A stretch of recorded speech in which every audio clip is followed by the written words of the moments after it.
belief that the rights of man come not from the generosity of the state, but from the hand of God.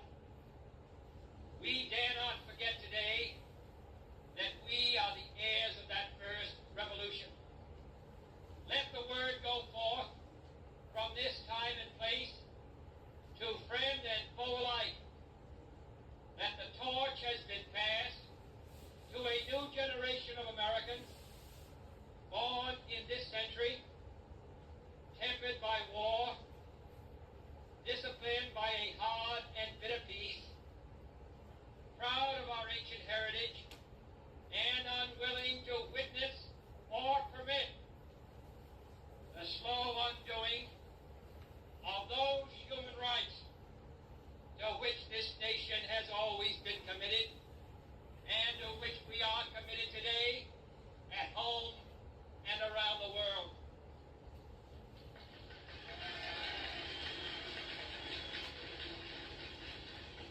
Let every nation know, whether it wishes us well or ill, that we shall pay any price, bear any burden, meet any hardship, support any friend, oppose any foe, to assure the survival and the success of liberty.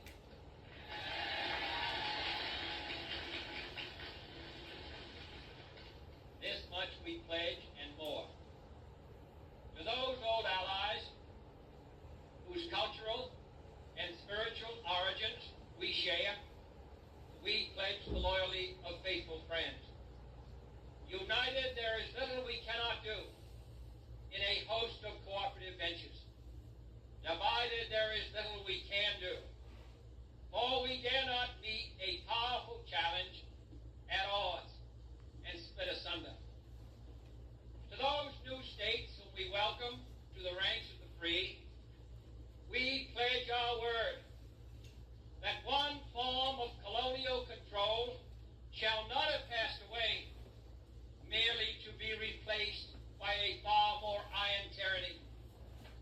We shall not always expect to find them supporting our view, but we shall always hope to find them strongly supporting their own freedom, and to remember that in the past, those who foolishly sought power by riding the back of the tiger ended up inside.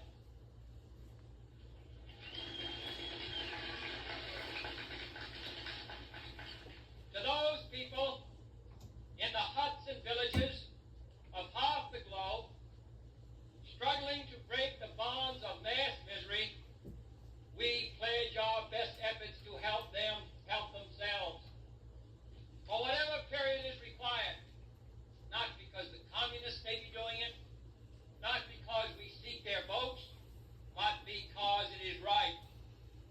If a free society cannot help the many who are poor, it cannot save the few who are rich.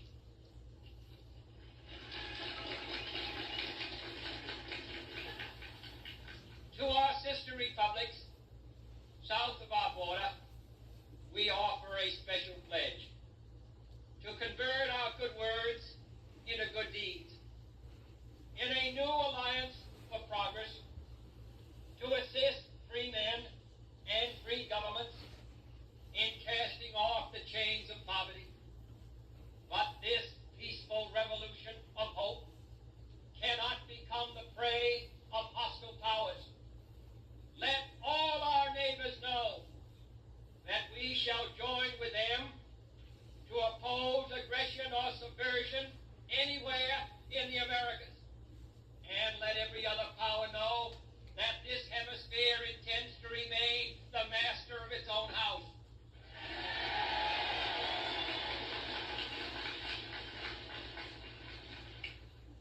To that World Assembly of Sovereign States, the United Nations, our last best hope, in an age where the instruments of war have far outpaced the instruments of peace, we renew our pledge of support to prevent it from becoming merely a forum for invective, to strengthen its shield of the new and the weak, and to enlarge the area in which its grid may run. Finally, to those nations who would make themselves our adversary, we offer not a pledge, but a request that both sides begin anew the quest for peace. Before the dark powers of destruction, unleashed by science, engulf all humanity in planned or accidental self-destruction. We dare not tempt them with weakness, for only when our arms are sufficient beyond doubt can we be certain beyond doubt that they will never be employed. But neither can two great and powerful groups of nations take comfort from our present course, both sides overburdened by the cost of modern weapons, both rightly alarmed by the steady spread of the deadly atom, yet both racing to alter that uncertain balance of terror that stays the hand of mankind's final war. So let us begin anew, remembering on both sides that civility is not a sign of weakness, and sincerity is always subject to proof. Let us never negotiate out of fear, but let us never fear to negotiate.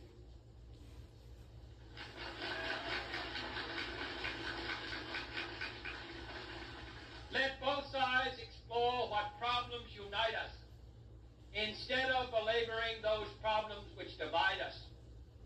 Let both sides, for the first time, formulate serious and precise proposals for the inspection and control of arms, and bring the absolute power to destroy other nations under the absolute control of all nations.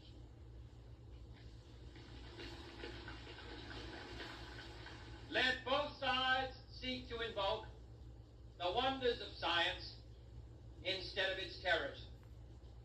Together, let us explore the stars, conquer the deserts, eradicate disease, tap the ocean depths, and encourage the arts and commerce.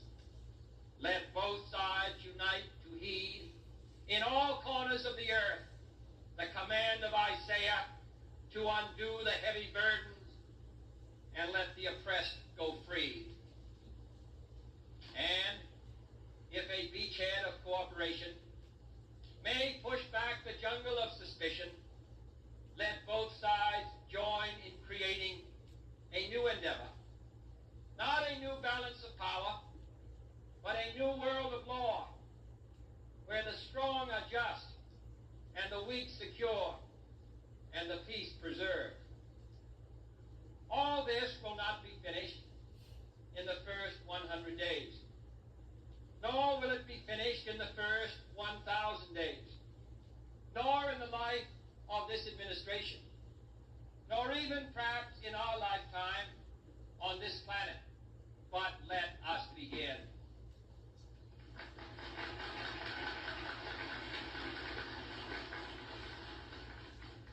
In your hands, my fellow citizens, more than mine, will rest the final success or failure of our course.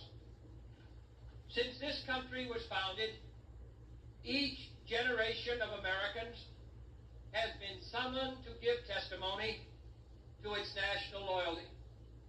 The graves of young Americans who answered the call to service surround the globe.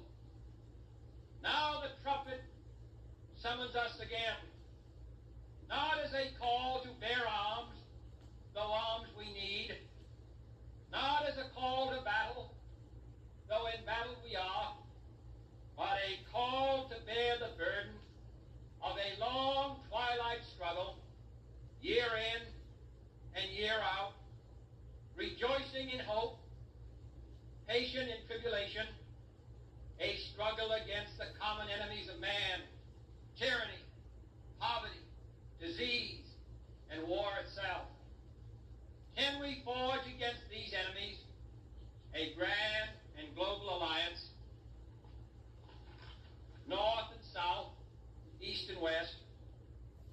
assure a more fruitful life for all mankind. Will you join in that historic effort?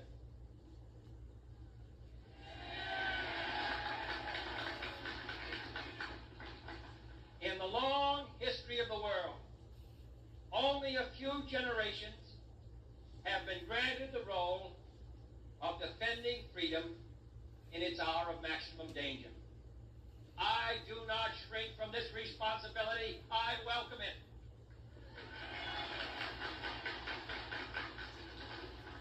I do not believe that any of us would exchange places with any other people or any other generation.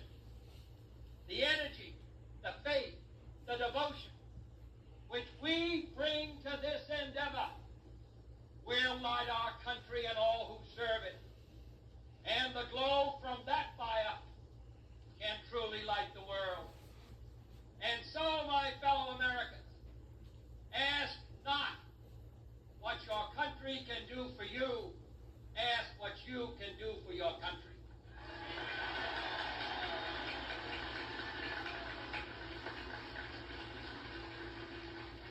My fellow citizens of the world, ask not what America will do for you, but what together we can do for the freedom of man.